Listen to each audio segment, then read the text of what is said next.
You're at the dog park, and your pup is being a complete wingman, running over to the cutest human you've ever seen.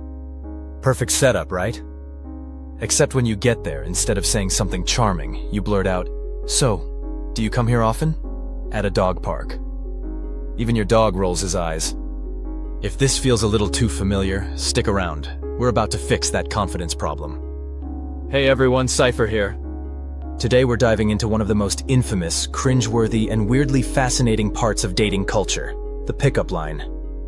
You've heard them, you've laughed at them, maybe you've even tried one or two out yourself. But the question is, do they actually work? Or are they just a shortcut to social embarrassment dressed up in cheesy one-liners? The truth is, movies have been lying to us. In the rom-com world, you walk up to someone, drop a corny line like, "Are you a magician? Because every time I look at you, everyone else disappears." And boom, you're dating, married, and happily ever after in 90 minutes. In real life, you're more likely to get an eye roll, a quick shuffle away, or if you're really unlucky, the kind of awkward silence that could be used as a torture method in medieval times. Here's the thing most people don't realize. There is no such thing as the perfect pickup line. None. Zero. Nada. Research in social psychology and endless real-world examples prove that the words themselves are only a small part of the equation. What matters far more is confidence, timing, and the ability to read the room. In fact, the same exact line can come across as charming or creepy depending entirely on who's saying it, how they're saying it, and when they're saying it. Picture this. If Ryan Gosling walked up to someone and used the cheesiest line in the book, people would probably laugh and go along with it because, well, he's Ryan Gosling. Now imagine the same line coming from a guy in sweatpants, covered in Cheetos dust, looking like he hasn't seen the sun since 2011. Same words, different outcome. Suddenly the line isn't cute, it's just tragic. So why do people use pickup lines at all? Simple, they're terrified of awkward silence. A rehearsed line feels like a safety net. A way to dodge that paralyzing moment when your brain says, "Say something clever," but your mouth decides to take the day off. Pickup lines are basically the karaoke of dating. Rarely good, often cringe, but sometimes entertaining enough to get the job done. Now, not all pickup lines are created equal. There's the classic cheesy line, things like, "Are you from Tennessee? Because you're the only 10 I see." That one is so old it probably qualifies for senior discounts. Then there are the science nerd lines like, "Are you made of copper and tellurium? Because you're Kute." These can be dangerous, because if the person you're talking to actually knows science, you're toast. Best case, they correct your pronunciation. Worst case, they're a chemistry teacher who tells you that joke is older than the periodic table. Then there are the inappropriate lines, the kind you might hear at 2 a.m. from someone who's had too much tequila. Don't. Just don't. If your line sounds like it belongs in a harassment lawsuit, leave it in the drafts folder. And finally, we have the dad joke lines. "If you were a vegetable, you'd be a cucumber." These are the kinds of lines that create silence so deafening, you can hear your own dignity packing its bags and leaving. So why do most of these fail so spectacularly?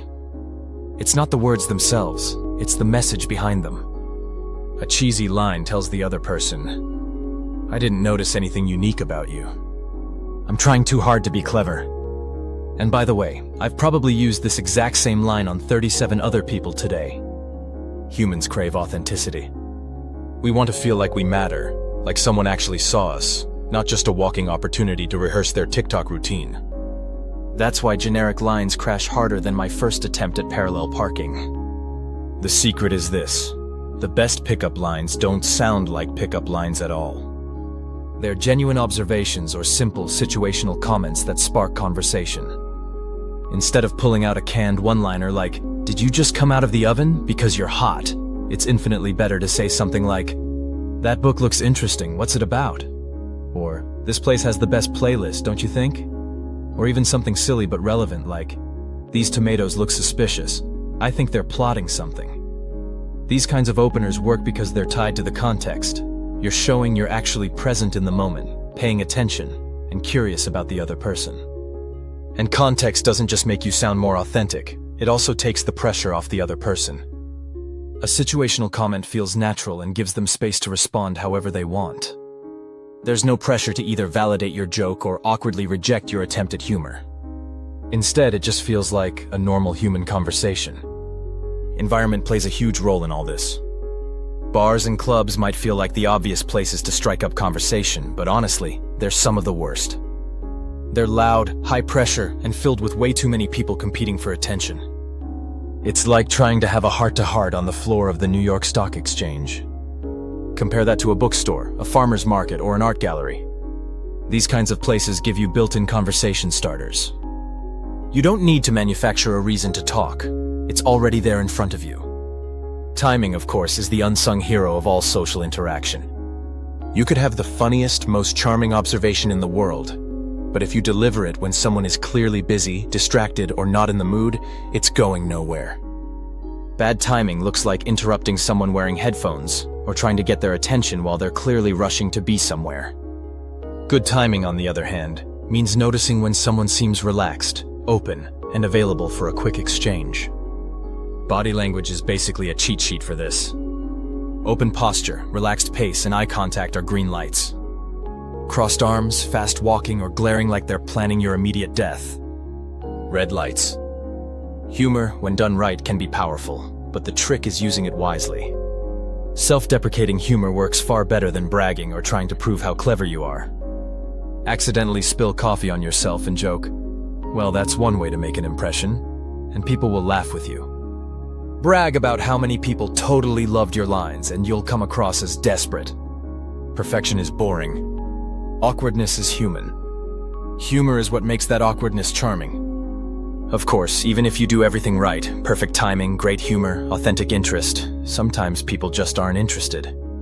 And that's okay. Rejection is a normal part of human interaction, not a personal indictment of your existence. The key is how you handle it. A simple "no worries, have a great day" will do wonders. It shows respect, maturity, and confidence. Ironically, handling rejection gracefully can make you more attractive in the long run, because it proves you're not needy or pushy. You're simply a person who's comfortable taking chances. At the end of the day, pickup lines aren't about collecting numbers or proving how smooth you are. They're about practicing the art of genuine human connection. The magic formula, if you really want one, is noticing something unique, making a contextual comment, and staying relaxed. That's it. No need for advanced calculus or TikTok-approved scripts. And yet, despite all this, we still love pickup lines. Why? Because they're funny. They're awkward. They give us stories to laugh about later, even when they flop. Sometimes the worst failures make the best memories. And occasionally, a cheesy line can even spark a real conversation, if both people lean into the awkwardness together. Real conversations are messy, imperfect, and often weird. That's exactly what makes them genuine. So maybe the real lesson isn't that pickup lines are dead. It's that we should stop treating them like magic spells and start treating them like what they really are. Icebreakers. They're not supposed to do all the work for you. They're just the opening act. The real connection happens in what comes after. The curiosity, the listening, the back and forth that makes people feel seen and valued. If your line bombs, laugh it off. If you stumble over your words, turn it into part of the joke. Confidence isn't about flawless delivery. It's about being comfortable with imperfection. People respond to authenticity, not polish. Sometimes the funniest, most human moments are the ones that go totally sideways. So, do pickup lines work? Sort of. Sometimes, but not because of the line itself. They work when they break the ice, spark a laugh, or create a moment of connection. They fail when they're forced, rehearsed, or used as a substitute for actual personality. If you take one thing away from this, let it be this. Stop worrying about memorizing clever lines. Start focusing on being genuinely curious about the people around you. Notice the small details. Ask real questions.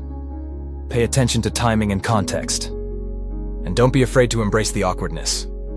Because in a world that's increasingly digital and disconnected, what people crave most isn't the perfect line, it's the chance to connect with someone real. If you enjoyed this breakdown, or at least got a laugh out of it, hit that like button, subscribe for more dating psychology and confidence tips, and share your funniest or most awkward pickup line stories in the comments. We've all been there, and honestly, those stories are the best part.